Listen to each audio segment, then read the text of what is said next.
Sveiki, tai yra SEO trečiadienis, man vardas Vladimiras, Easy SEO agentūra. Šiandien turim įdomių, kaip visada turim įdomių naujienų iš Google.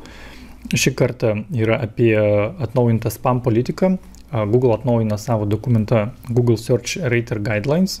Lietuviškai pavadinimas galėtų skambėti kaip paieškos kokybės vertintojų gairės. Ir apie tai planuoju padaryti video artimiausiu metu. Ten yra tikrai įdomių pavyzdžių.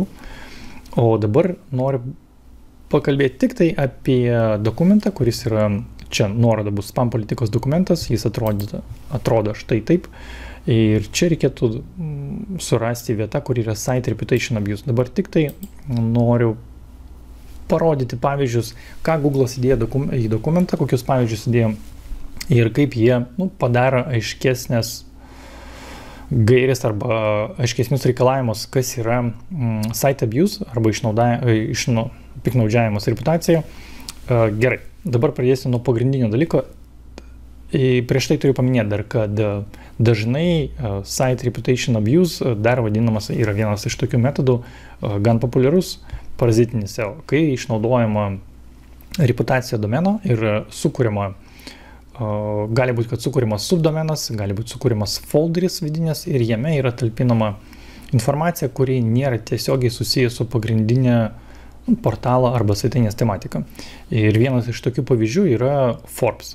Per gruodį 24 metų ir sausio 25 metų nukentėjo labai dideli žinomi portalai, tame tarpe ir Forbes, ir dar kiti, Vokietija yra labai daug, pasakykim taip, nukentėjusių tinklapių, portalo tinklapių, kurie turėjo kuponų arba, sakykim, kaip patarėjų subdomenus ir tie subdomenai visiškai prarado srautą. Bet dabar pažiūrėsim konkrečiau į pavyzdžius. Bet prieš tai reikia pažiūrėti į tai, kas yra piktnaudžiavimas, kas yra Site Abuse. Pagal Google dokumentą talpinimas trečiųjų šalių turinio nėra piktnaudžiavimas. Piktnaudžiavimas, jeigu yra talpinamas trečiųjų šalių turinys, kad gauti daugiau matomumo paieškos variklį. Tai, kaip tai gali atrodyti? Labai geras pavyzdys yra Forbes, visiems žinomas Forbes žurnalas turėjo tokį subdomeną, yra forbes.com, ne subdomeną, o subfolderį. Subdomen forbes.com/advisor/. Galima jį pamatyti. Ką padarė Forbes? Jie padarė atskirai daug turinio sukūrė apie kortelės, apie CD rates, apie paskolas, apie draudimus, apie mašinų draudimus ir taip toliau. Ir galima čia daugiau pamatyti. Bet jeigu pažiūrėti į Ahrefs ataskaitą, štai čia yra pavyzdys, ką Google pradėjo daryti nuo rugsėjo 24 metų, po truputį pradėjo kristi lankomumas. Būtent mes dabar matom forbes.com advisor. Čia matosi, galima padidinti, koks yra URL adresas. Ir matosi, kad gruodį visiškai krito advisor lankomumas.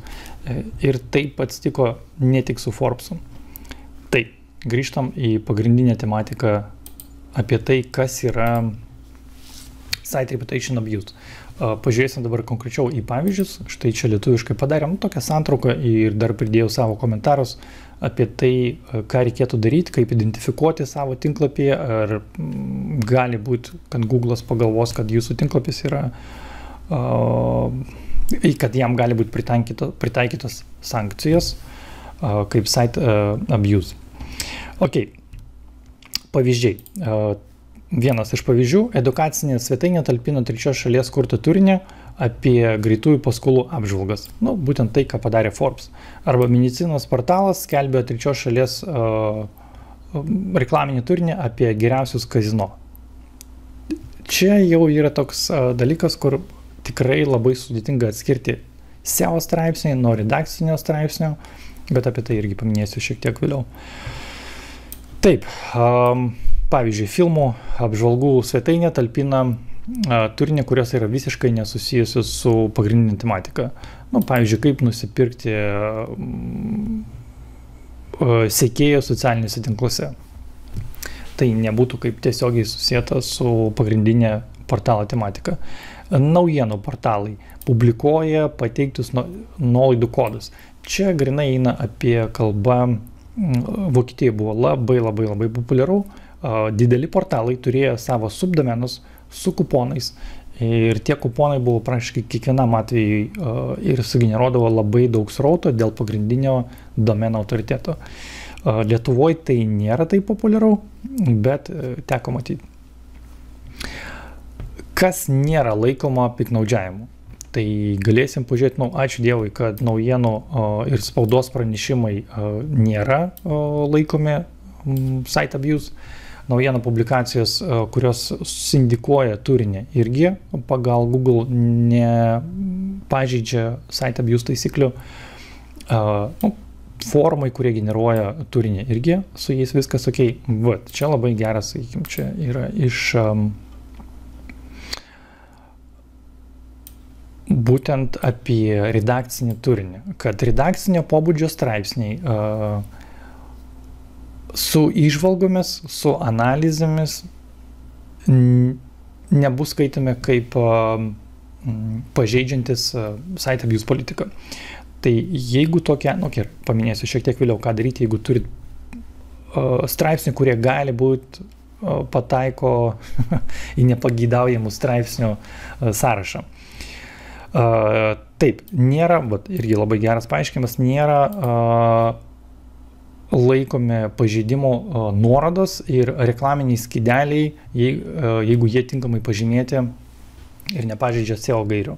Nuolaidų kuponai, vėlgi įdomus dalykas, kad Google paminėjo, taip, čia yra iš Google, kuponai, kurie, sakykime, publikuoti tiesiai iš pardavėjo, tai greičiausiai tai nebus kaip visas pilnas subdomenas, o kuponas galbūt, pavyzdžiui, mes publikuojam mūsų naują kursą, parašom apie tai straipsnį, kaip išmokti, pavyzdžiui, naudotis, ChatGPT, publikuojam kažkuriam portalė straipsnį apie tai, tam pačiam straipsnį paminėsim kuponą, tai nebus laikoma pažeidimu.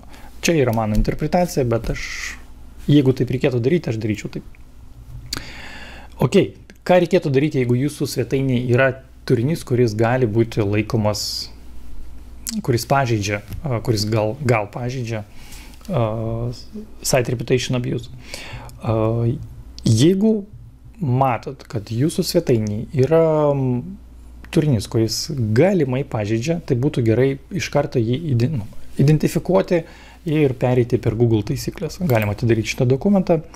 Jeigu abejojat, tai arba matot, kad tikrai pažeidžia, rekomenduoju tiesiog jį paredaguoti, šalinti nebūtina, bet paredaguoti, padaryti jį mažiau spaminio, mažiau panašių, kad jisai tik tai dėl SEO tikslų sugeneruotas, padaryti jį labiau redakciniu, kad jisai būtų vienas iš pavyzdžių, kur kalbėjau prieš tai, kad būtų kažkokias įžvalgos, pridėti kažkokią nuomonę, vienu žodžiu pakoreguoti, padaryti jį rimtesnį. Vienas dar niuansas įdomus. Jeigu svetainėje dirba laisvai samdomi autoriai, gali būti, kad keli autoriai, gali būti, kad agentūros turi prieigą, reikėtų būtinai peržiūrėti savo publikacijos taisyklės, reikalavimus, kokybės reikalavimus ir padaryti ir įgyvendinti, kad visi galėtų, kad visi laikytųsi šitų normų. Ir jeigu galvojat, kad jūs matot kažką panašaus su savo srautus, bet tai turėtų būti, aišku, portalas, kuris turėjo srautą ir kurio srautas galimai atrodo štai taip. Ką reikėtų padaryti? Pirmas žingsnis turėtų būti toks, kad reikia prisijungti į Google Search konsolę. Štai čia yra screenshotas iš Google Search konsolės. Jame surasti Security Manual Actions, paspausti Manual Actions ir pažiūrėti, ar tikrai nėra pritaikytų kokiu nors rankiniu būdu pritaikytų sankcijų, pavadinkim taip. Jeigu nėra, tai tada tiesiog eiti per savo turinį, nagrinėti, kas gali būti spaminis, jį šalinti arba jį padaryti geresnį, kokybiškesnį. Tiek šiam kartui. Iki.